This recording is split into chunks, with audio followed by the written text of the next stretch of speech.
চলো ওকে, good evening সবাইকে। তো আমরা মোটামুটি ইউক্যারিওটিক সেল স্টার্ট করেছিলাম, তার আউটার কভারিং, প্ল্যান্ট সেলের ক্ষেত্রে সেল ওয়াল এবং সেল মেমব্রেন, অ্যানিমেল সেলের ক্ষেত্রে শুধুমাত্র সেল মেমব্রেন, এই পার্টটা কমপ্লিট করে দিয়েছি। এখন আমরা পরের স্ট্রাকচার করেছিলাম, আগের দিনই বলেছিলাম যে নিউক্লিয়াস পড়াবো। অ্যাকচুয়ালি আমরা স্টার্ট করছি নিউক্লিয়াস। দেখো, যখন আমাদের সেল ওয়াল পড়িয়েছি বা সেল মেমব্রেন পড়িয়েছি, তো তখন আমরা একটা পার্টিকুলার ডেফিনেশনের কথা বলেছিলাম যে সেল ওয়াল বলতে গেলে এই ডেফিনেশন গুলো লিখবে, সেল মেমব্রেন বলতে গেলে আমরা এইগুলো দিতেই হবে। বাট নিউক্লিয়াসে ঠিক সেরকম কোন পার্টিকুলার ডেফিনেশন আমরা দিই। বাট তোমার যদি কেউ কোশ্চেন করে নিউক্লিয়াস কি, তো নিউক্লিয়াস কি বলতে সবাই আমরা একটা জিনিস জানি যে সেলের কেন্দ্রে একটা রাউন্ড স্ট্রাকচার পাওয়া যায় যাকে আমরা নিউক্লিয়াস বলি। ফলে ডেফিনেশনে তুমি এরকম বলতে পারো যে নিউক্লিয়াস আর কিছু না, নিউক্লিয়াস একটা রাউন্ড স্ট্রাকচার।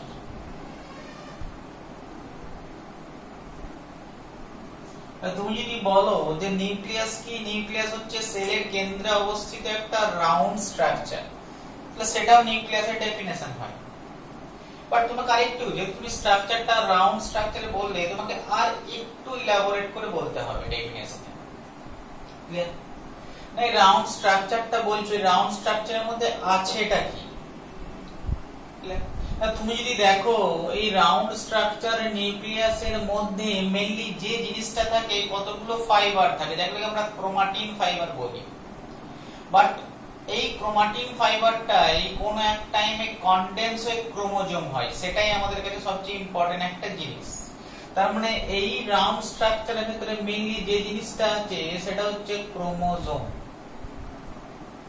কনডেন্স ফেজে, অথবা তোমরা ডাইরেক্ট বলতে পারো দ্যাট কন্টেন্ট ক্রোমাটিন ফাইবার।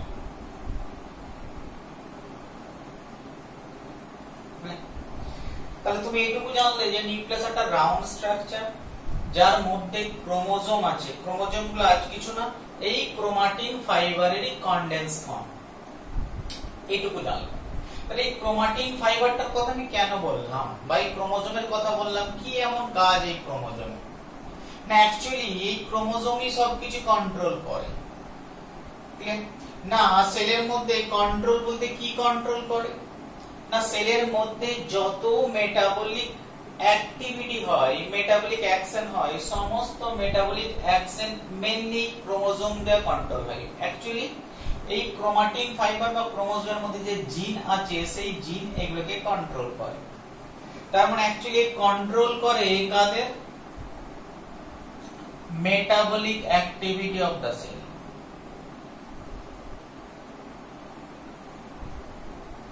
আমরা মোটামুটি আমরা খুব জটিল একটা ডেফিনেশনে যাব না, আমরা একটা সোজা ডেফিনেশনের মাধ্যমে সেল নিউক্লিয়াসকে বোঝার চেষ্টা করলাম। যে নিউক্লিয়াস কি জিনিস, না সবাই আমরা জেনেছি। না, এটা যদি সেল হয়ে থাকে তাহলে সেলের কেন্দ্রে একটা স্ট্রাকচার পাওয়া যায় যাকে রাউন্ড স্ট্রাকচার, তাকে আমি নিউক্লিয়াস বললাম। না শুধু এইটুকু ডেফিনেশন না, সাথে সাথে আমরা আরো দুটো পয়েন্ট অ্যাড করলাম যে তাহলে রাউন্ড স্ট্রাকচারটা কি দিয়ে তৈরি। দেখলাম এই রাউন্ড স্ট্রাকচারের ভিতরে অনেক কিছু আছে, তার মধ্যে একটা ইম্পর্টেন্ট জিনিস হচ্ছে ক্রোমাটিন ফাইবার, যেগুলি কনডেন্স হয়ে ক্রোমোজোম হয়।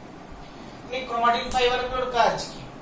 এই ক্রোমাটিন ফাইবারের মধ্যে জিন আছে, সেই জিন থেকে অ্যাকচুয়ালি এই কিছু সিগন্যালকে সাইটোপ্লাজমে পাঠায় এবং সেখান থেকে বিভিন্ন টাইপের প্রোটিন তৈরি করে। এই প্রোটিনগুলি সেলের মেটাবলিক অ্যাক্টিভিটিকে কন্ট্রোল করে। আমরা অ্যাকচুয়ালি সেলের মেটাবলিক অ্যাক্টিভিটিকে কন্ট্রোল করে, একেই আমরা নিউক্লিয়াস বলি। তাহলে আমরা এইটুকু জায়গা আমাদের কাছে আশা করছি ক্লিয়ার হয়ে গেছে যে ডেফিনেশন অফ দ্য নিউক্লিয়াসের বেসিক কে আবিষ্কার করেছে তা আগেই পড়িয়ে দিয়েছি, ফার্স্ট ক্লাসে পড়িয়ে দিয়েছি। এখন তোমাদের বই দেখবে অনেক কিছু লেখা আছে। না, আমরা বিভিন্ন সেলের মধ্যে পজিশন অফ দ্য নিউক্লিয়াসকে আমরা দেখি, বিভিন্ন সেলের নিউক্লিয়াসের পজিশন বিভিন্ন রকম হয়ে থাকে। নাম্বার দেখি বিভিন্ন সেলের মধ্যে নিউক্লিয়াসের নাম্বার বিভিন্ন হয়ে থাকে। বাট পজিশনটা তোমাদের না পড়লেও চলবে, পজিশন নিয়ে খুব একটা এই মুহূর্তে না জানলেও চলবে, আস্তে আস্তে তুমি পড়তে পড়তে এমনিই জেনে যাবে নিউক্লিয়াসের পজিশন। বাট এখানে একটা কোশ্চেন আছে যে নিউক্লিয়াস কোন একটা সেলের মধ্যে আমরা সব সময় নিউক্লিয়াস একটাই দেখে থাকি, এটাই আমাদের সেল থিওরি বলেছে। বাট এটাও দেখা গেছে, আমি আগে exception of the cell theory পড়তে গিয়ে বলেছি এমনও কোন সেল আছে যাতে নিউক্লিয়াস নেই, আবার এমনও কোন সেল আছে যাতে একের বেশি নিউক্লিয়াস রয়েছে। ফলে সেলের মধ্যে নিউক্লিয়াসের অ্যামাউন্ট বা নিউক্লিয়াসের সংখ্যাটা একটা ইম্পর্টেন্ট পয়েন্ট, কারণ নিউক্লিয়াসই সেলটাকে কন্ট্রোল করছে। ফলে আমরা যদি কোন একটা সেলের কথা বলে থাকি বা নিউক্লিয়াসের নাম্বারের কথা যদি আমরা ধরে থাকি, তাহলে আমরা দেখতে পাবো এরকম যে হয়তো এমনও কোন সেল তোমার কাছে রয়েছে না যে সেলটার মধ্যে কোন রকম নিউক্লিয়াস নেই। তাহলে এই টাইপের নিউক্লিয়াস বিহীন সেলকে আমরা এক কথায় বলে দিই অ্যানিউক্লিয়েটেড সেল।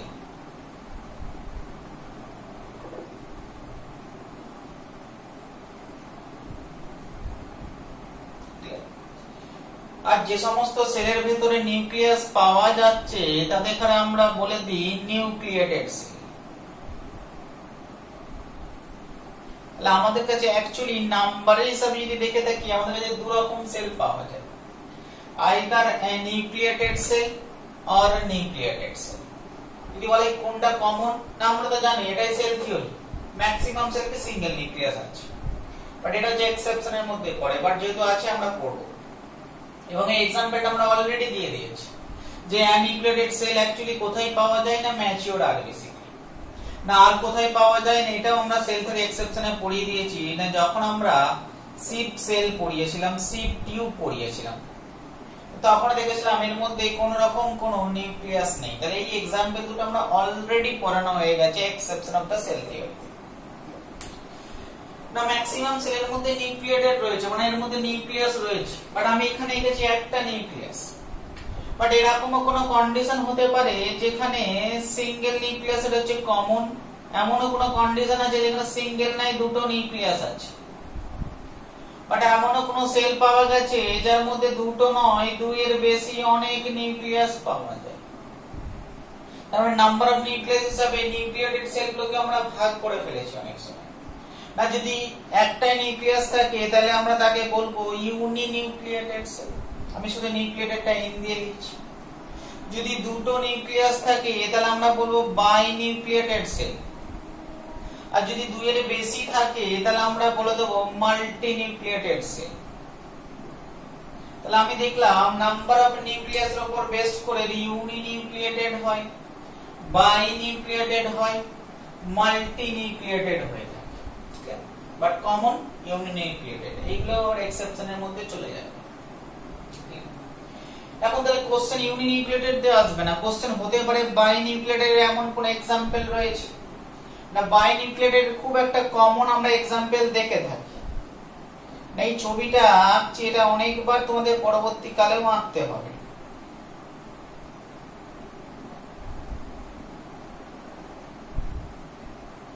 না এটা একটা অর্গানিজম যার নাম প্যারামেসিয়াম।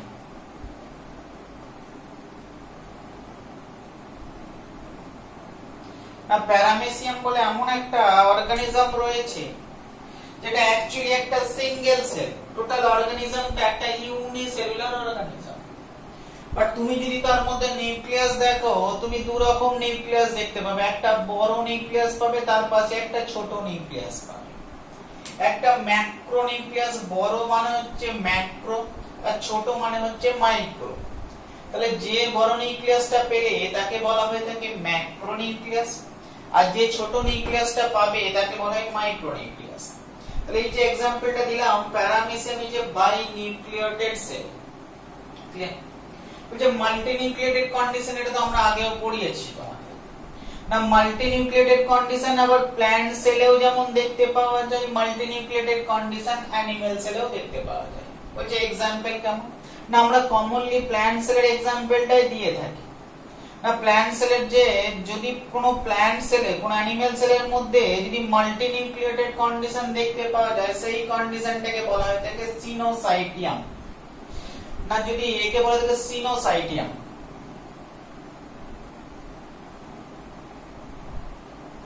আর যদি কোনো মাল্টি নিউক্লিয়েটেড প্ল্যান্ট সেল পাওয়া যায় তাকে বলা হয় সিনোসাইট।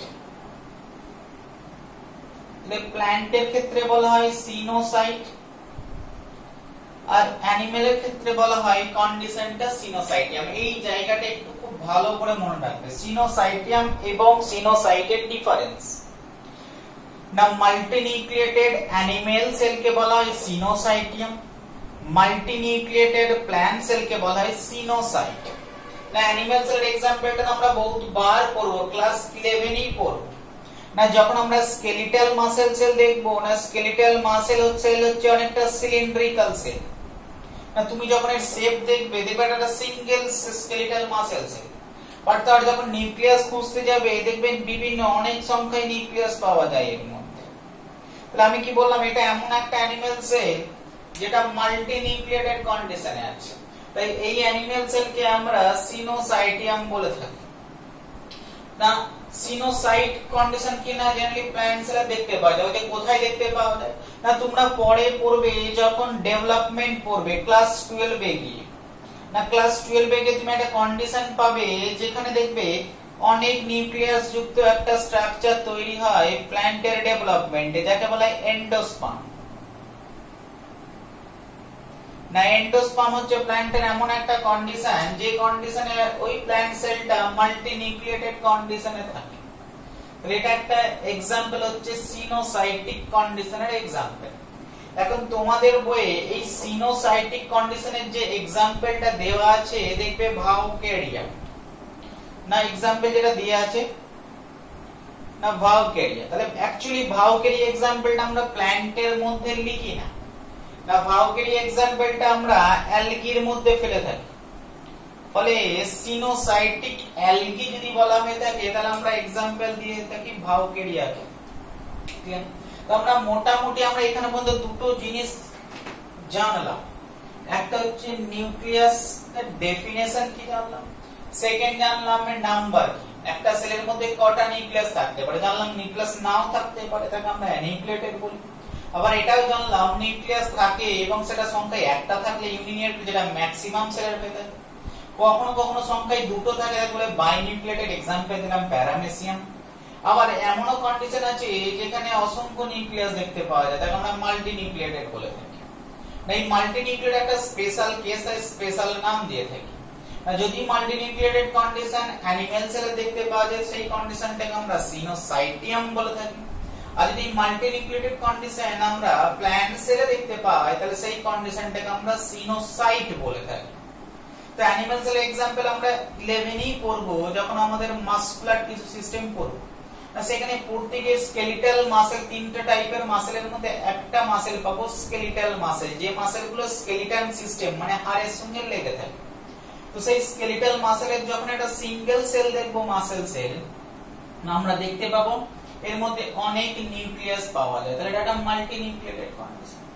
না প্ল্যান্ট সেলের ক্ষেত্রে ওই রকম মাল্টি নিউক্লিয়েটেড কন্ডিশন আমরা যখন প্ল্যান্টের ডেভেলপমেন্ট দেখতে যাব, কিভাবে একটা প্ল্যান্ট ডেভেলপ হয় সেই ডেভেলপমেন্টাল ফেজ পড়তে গিয়ে একটা সেল পাবো যার নাম হবে এন্ডোস্পার্ম। তো সেই এন্ডোস্পার্মে আমরা মাল্টি নিউক্লিয়েটেড কন্ডিশন দেখতে পাবো, এটা ক্লাস 12 এ গিয়ে আমরা পড়ব। বাট আমাদের বইয়ে যে एग्जांपलটা সব সময় দিয়ে থাকে সেটা হচ্ছে ভাউকেরিয়া। এক মিনিট,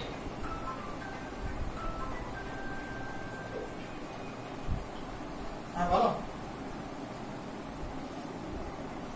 হ্যাঁ সবটা দেখলাম। হ্যাঁ হ্যাঁ হ্যাঁ,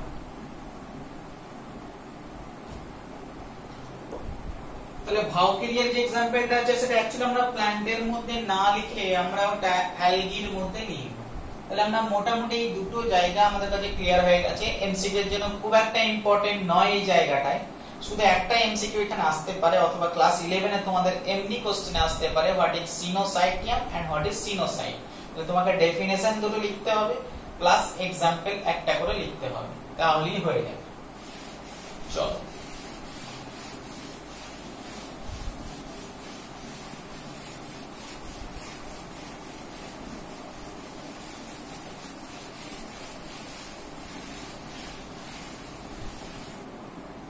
তাহলে আমরা আপাতত দুটো জিনিস পড়লাম। না নিউক্লিয়াস কাকে বলে definition, second number of nucleus, কোন একটা সেলের মধ্যে কতগুলো নিউক্লিয়াস থাকতে পারে, এইটুকু পার্ট আমরা পড়েছি। বাট সবচেয়ে ইম্পর্টেন্ট কোশ্চেন যেটা থেকে আসে, that is the part of the nucleus বা স্ট্রাকচার। অ্যাকচুয়ালি পার্ট না বলে ডাইরেক্টলি লিখে দাও না, স্ট্রাকচার অফ দ্য নিউক্লিয়াস। তাহলে একটা নিউক্লিয়াসের স্ট্রাকচার বা কটা পার্ট দিয়ে একটা নিউক্লিয়াস তৈরি হয়েছে। তাহলে আমরা নিউক্লিয়াসের পিকচারটাই বড় করে একটু আঁকি না, রাউন্ড শেপের স্ট্রাকচার, তাই রাউন্ড শেপই করব। জানি না কতটা রাউন্ড হচ্ছে,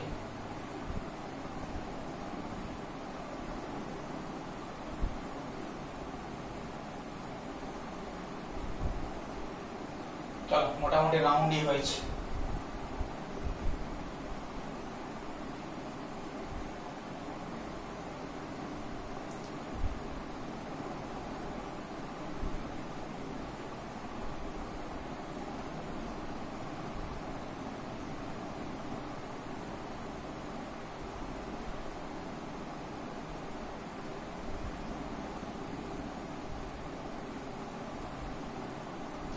আমরা নিউক্লিয়াসের ছবি আঁকতে গিয়ে আমি ফার্স্ট যে পার্টটা ছবি আঁকলাম, দেখো দুটো মেমব্রেন এঁকেছি, একটা ইনার মেমব্রেন এবং আউটার মেমব্রেন। ক্লিয়ার? এই দুটো মেমব্রেন নিয়ে বাই নিউক্লিয়াস মানে বাই মেমব্রেন, দুটো মেমব্রেন নিয়ে নিউক্লিয়াসের যে সবচেয়ে যে বাইরের পার্টটা আমরা দেখতে পাচ্ছি, এই পার্টটাকে আমরা বলে থাকি নিউক্লিয়ার মেমব্রেন।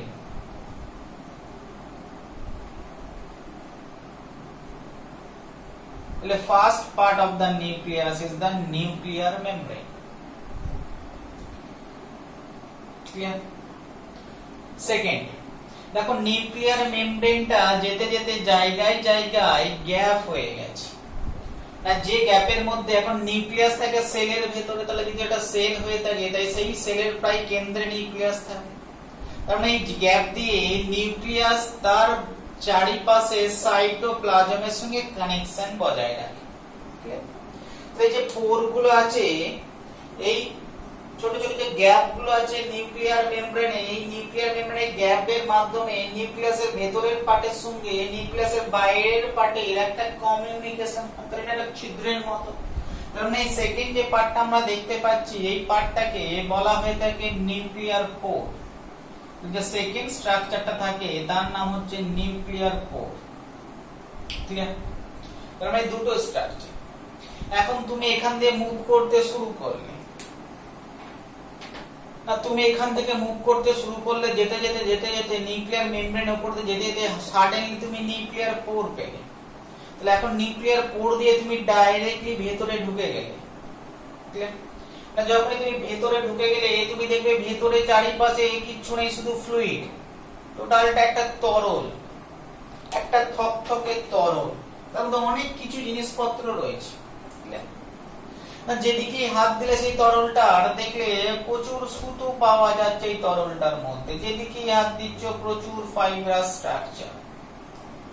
এই যে তরলটা যার মধ্যে প্রচুর ফাইব্রাস স্ট্রাকচার রয়েছে, এই তরলটার নাম দেয়া হলো নিউক্লিওপ্লাজম। তাহলে থার্ড যে স্ট্রাকচারটা তুমি নিউক্লিয়াসের মধ্যে পাবে সেটা হচ্ছে আর কিছু না, একটা তরল যার নাম হচ্ছে নিউক্লিওপ্লাজম। এখন তুমি এই তরল থেকে উঠে আসার চেষ্টা করছো, তুমি একটা সুতো ধরেছো না, তুমি সুতো ধরে যখনই বাইরে আসার চেষ্টা করলে তুমি দেখলে এক জায়গায় গিয়ে সুতোটা অনেকটা বান্ডিল হয়ে গেছে, আর একটা রাউন্ড টাইপের স্ট্রাকচার তৈরি করে ফেলেছে। তো যে জায়গায় বান্ডিল হয়েছে সেই স্ট্রাকচারটার নাম দিই আমরা ফোর্থ স্ট্রাকচার নিউক্লিওলাস। কারণ আমি এটুকু বুঝলাম, কোন একটা নিউক্লিয়াসের মধ্যে মেইনলি চারটে পার্ট রয়েছে। নিউক্লিয়ার মেমব্রেন সবচেয়ে আউটার মোস্ট লেয়ার, সেই মেমব্রেনের মাঝে মাঝে যে পোর গুলো রয়েছে সেগুলোকে বলা হয় থাকে নিউক্লিয়ার পোর। না নিউক্লিয়ার পোরের মাধ্যমে তুমি যদি ভেতরে যাও তুমি একটা ফ্লুইড কন্টেনিং স্ট্রাকচার পাবে, কম্পার্টমেন্ট পাবে, এবং সেই ফ্লুইডে সুতোতে ভর্তি, ফাইবার স্ট্রাকচারে ভর্তি, ফাইবারে ভর্তি। এই স্ট্রাকচারটাকে আমরা নাম দিই নিউক্লিওপ্লাজম। এবারে কোন একটা সুতো ধরে তুমি যখন আবার উঠার চেষ্টা করলে তুমি দেখলে এই সুতোগুলো গিয়ে কোন একটা জায়গায় জড়ো হয়ে রয়েছে। তাহলে কোন একটা জায়গায় আরো ফাইবারের সুতোগুলো এক কাজ হয়ে আরো একটা স্ট্রাকচার রাউন্ড স্ট্রাকচার বানিয়েছে, এই যে স্ট্রাকচারটার নাম দিই আমরা নিউক্লিয়াস। তাহলে আমরা পার্ট কি কি আছে আমরা একটু জেনে গেছি, এবং এক একটা পার্ট সম্পর্কে আমরা কি কি কোশ্চেন হতে পারে। তাহলে ফার্স্ট আসবো, সবচেয়ে ফার্স্ট যে পার্টটার কথা বলেছি নিউক্লিয়ার মেমব্রেন সম্পর্কে। দেখো নিউক্লিয়ার মেমব্রেন ফার্স্ট তুমি দেখতেই পাচ্ছ ডাবল মেমব্রেন স্ট্রাকচার, তার মানে এর মধ্যে দুটো মেমব্রেন পাওয়া যাচ্ছে। তাহলে একটা বাইরের দিকের মেমব্রেন আর একটা ভিতরের দিকে মেমব্রেন। এখন দেখো না মেমব্রেনকে আমরা থিকা ওয়ার্ড বলে ডেকে থাকি অনেক সময়, থিকা শব্দের অর্থ হচ্ছে মেমব্রেন। এখন যে জিনিসটা ভেতরে থাকে সেই ভেতরের স্ট্রাকচারটাকে আমরা এন্ডো বলে ডেকে থাকি, আর যদি কোনো স্ট্রাকচার বাইরের দিকে থাকে তাকে আমরা একটো বলে ডেকে থাকি। এন্ডো শব্দের অর্থ হচ্ছে ভেতর, বায়োলজিক্যালি এন্ডো টার্ম মানে হচ্ছে ভিতরকে নির্দেশ করে, আর একটো মানে বাইরের দিকটাকে নির্দেশ করে। ক্লিয়ার? তাহলে এই নিউক্লিয়ার মেমব্রেনে দুটো টাইপের মেমব্রেন, যেটা ডাবল মেমব্রেন। তাহলে এটা একটা double membrane structure. Diabetes mellitus ধরে নিও না, আমি এটাকে ডাবল মেমব্রেন বুঝিয়েছি। তার মানে দুটো মেমব্রেনে একটা আউটার মেমব্রেন রয়েছে, একটা ইনার মেমব্রেন রয়েছে। তাহলে তুমি বলো আউটার মেমব্রেনটাকে আমরা এন্ডো লিখবো না একটো লিখবো? তাহলে নিশ্চয়ই একটো লিখবো। তার মানে আউটার মেমব্রেনটাকে আমরা বলতেই পারি, আমি বলেছি মেমব্রেন শব্দের আগে আমি লিখতে পারি থিকা। থিকা মানে হচ্ছে মেমব্রেন, তাহলে থিকা যদি আমরা লিখি তাহলে মেমব্রেনকে বুঝিয়ে থাকি। ঠিক আছে? আরেকটা জিনিস তোমরা দেখেছি যে নিউক্লিয়াস শব্দটাকে আমি আগে বলেছি ক্যারিয়ন শব্দের অর্থ হচ্ছে নিউক্লিয়াস। এখন তুমি দেখেছো এই নিউক্লিয়ার মেমব্রেনটাকে, মেমব্রেন মানে যদি আমি থিকা ধরে থাকি আর নিউক্লিয়াসকে যদি আমরা ক্যারিয়ন ধরে থাকি, তাহলে আমরা বলতেই পারি নিউক্লিয়ার মেমব্রেন আরেকটা নাম হচ্ছে ক্যারিওথিকা। বানানটা দেখে নেবে। তাহলে আমরা বলতেই পারি ক্যারিওথিকা।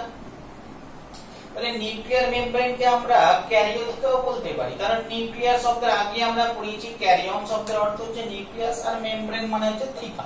তাহলে আমরা একে নামও দিতে পারি ক্যারিওথিকা। তাহলে যে মেমব্রেনটা বাইরের দিকে আছে, বাইরে মানে আমি কি বললাম একটো, তাহলে আমি একে নাম দিতে পারি একটোথিকা। আর যে মেমব্রেনটা ভিতর দিকে আছে, একটু আগে বললাম ভিতর মানে এন্ডো, তাহলে এর নাম দিতে পারি আমরা এন্ডোথিকা। তাহলে আমি এটুকু বুঝলাম নিউক্লিয়ার মেমব্রেনের দুটো পার্ট, একটা বাইরের দিকে হচ্ছে একটোথিকা আর ভিতরের দিকে হচ্ছে এন্ডোথিকা।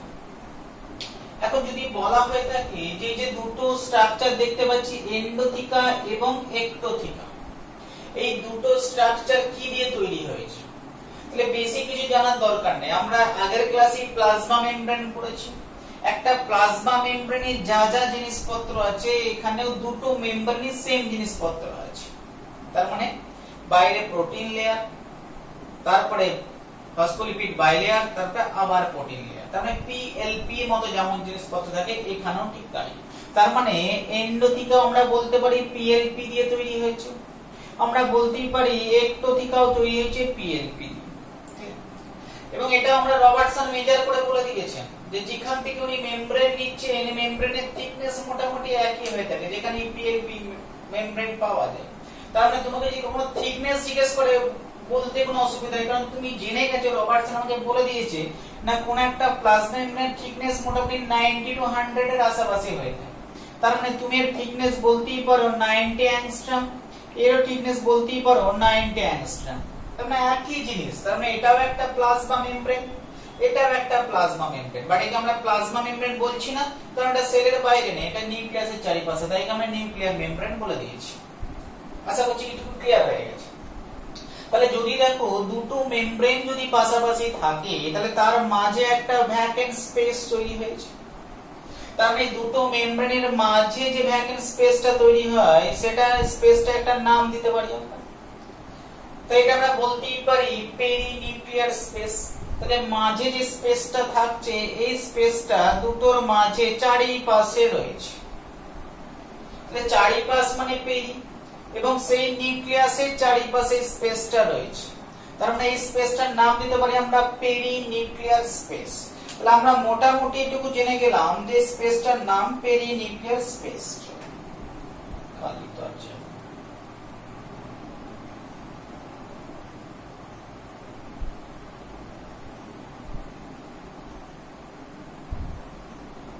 তাহলে এই স্পেসটার নাম হয়ে গেল পেরিনিউক্লিয়ার স্পেস।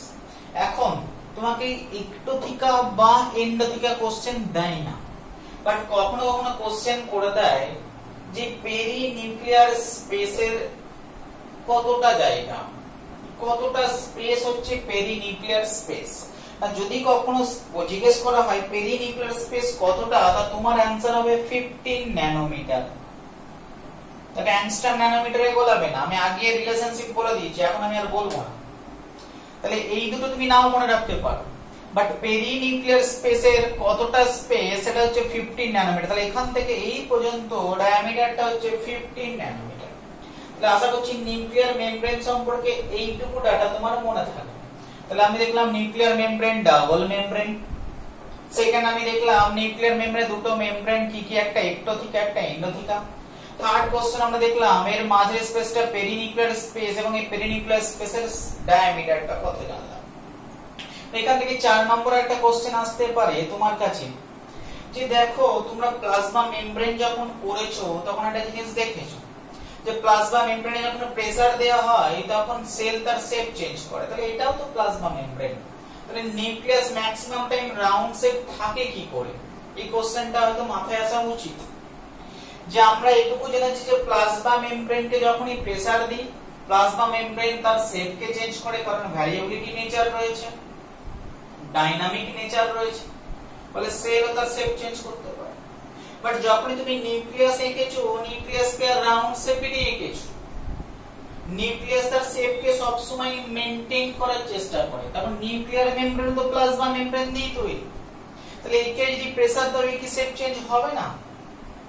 জেনারেলি এই নিউক্লিয়াসের শেপ এই কারণে চেঞ্জ করে না, তুমি যতই প্রেসার দাও নিউক্লিয়ার মেমব্রেন তার শেপ এই কারণে চেঞ্জ করতে পারে না, চেঞ্জ একদমই পারে না তা নয়, ম্যাক্সিমাম টাইম রেজিস্ট করে। কেন না, ঠিক এই একটোথিকা এর নিচে একটা স্পেশাল লেয়ার থাকে।